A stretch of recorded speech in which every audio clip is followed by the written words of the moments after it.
경기 광주시 노철래 의원입니다.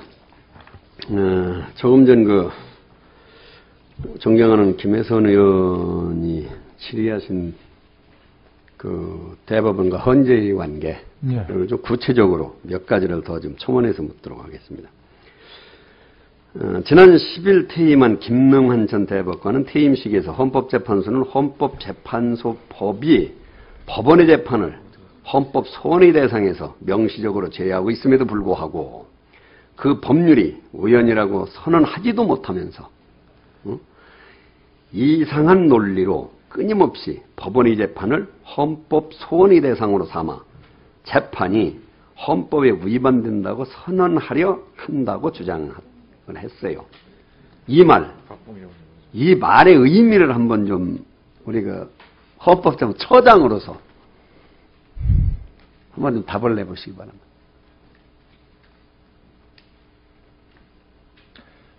글쎄, 김능환 대법관 말씀하신 기조에는 이제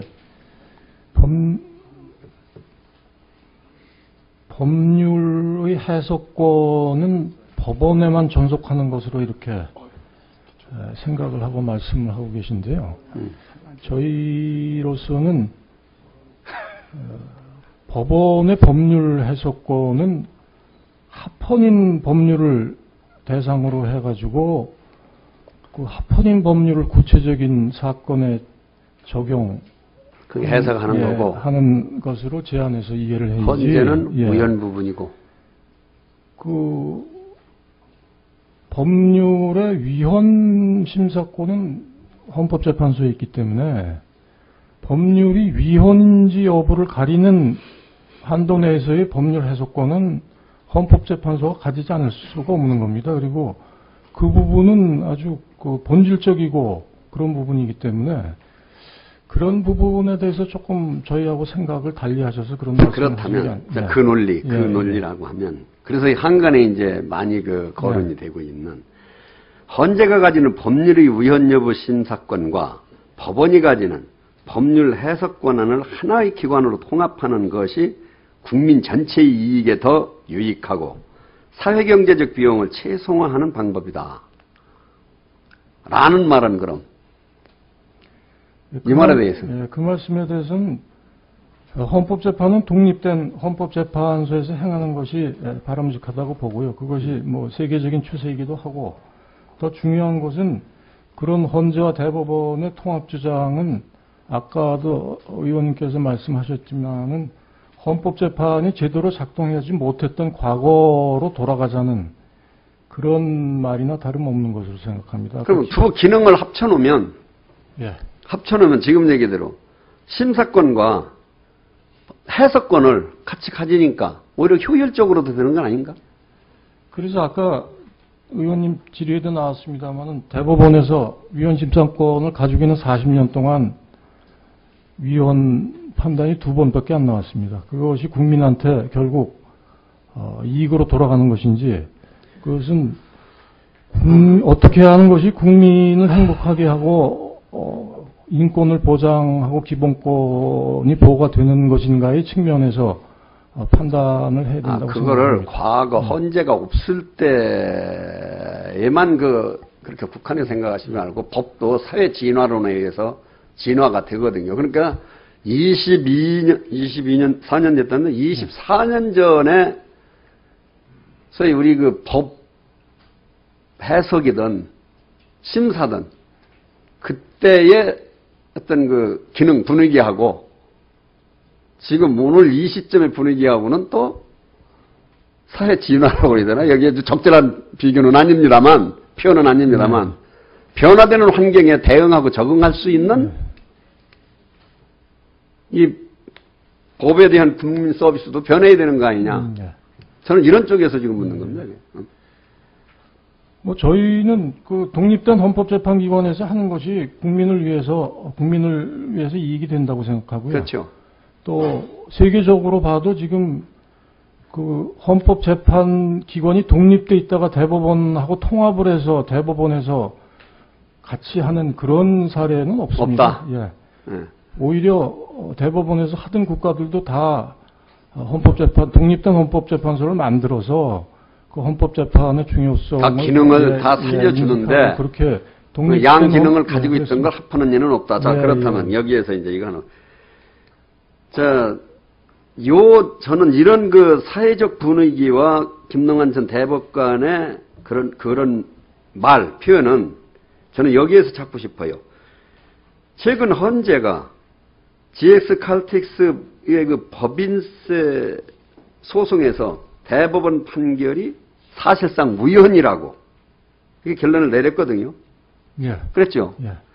자, 이런 어떻게 보면은 똑같은 법을, 똑같은 법의 조문을 가지고 서로 다른 해석을 내는 여기에서 오는 국민적 혼란. 이런 데서 이제 이걸 지적한 게 아닌가 싶어서. 이건 그럼 어떻게, GX 칼텍스의 법인세 판결에 대해서는 그럼 어떻게. 그 부분에 대해서는 지금 재심이 제소가 됐으니까요. 대법원 이제에서 재심 사건을 어떻게 처리할지는 지켜봐야 돼서.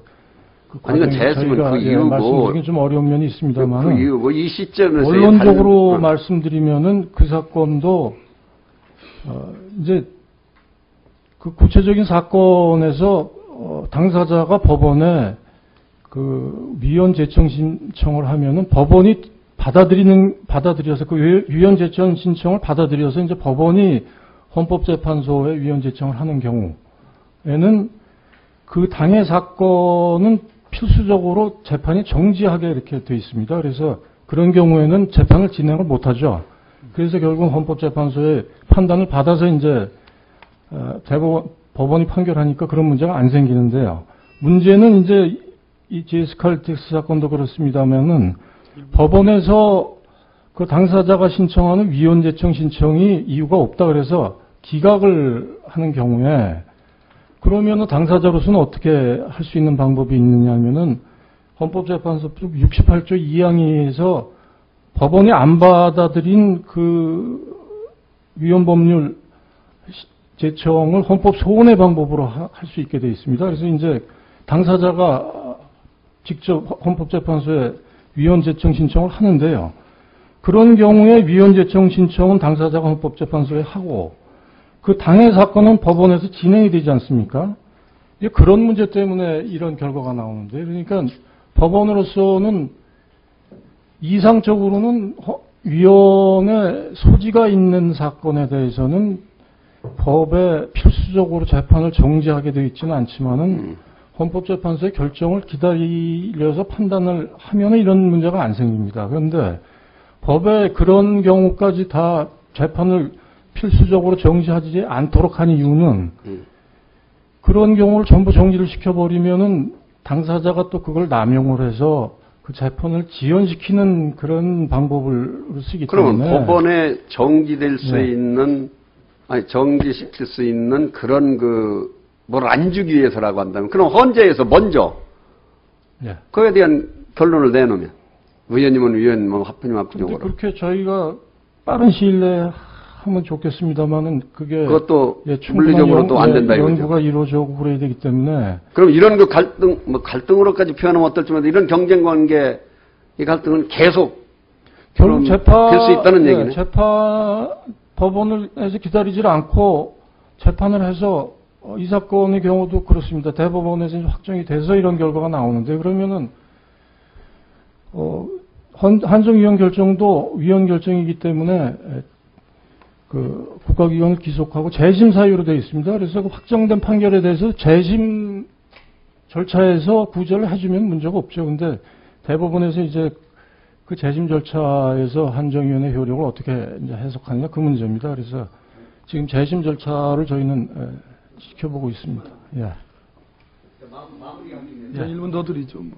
노철래 의원님 이미 한 3분 더 쓰셨거든요. 무슨 3분? 워낙 훌륭한 논쟁을 하고 계셔가지고 시계를 아주 스톱을 해놨습니다. 근데 1분 더. 그래, 그렇게까지 알았습니다. 예. 아니, 마무리를 우선 하려고 그러는데, 추가 질의가 없어가지고. 그래서 저는 이렇게, 예를 들어, 헌재와 대법원 간에 아까 참 회기문이 싸움이라는 그 어떤 표현까지 나왔습니다만은, 물론 회기문이 싸움이든 뭐 경쟁, 갈등 관계든 이건 누구한테 그럼 그게 직접적으로 피해가 가느냐. 결국에 이런 그 상급 법원, 아니, 사법부의 혼란이 국민들한테, 예. 순수한 국민들한테 이 피해가 가거든요.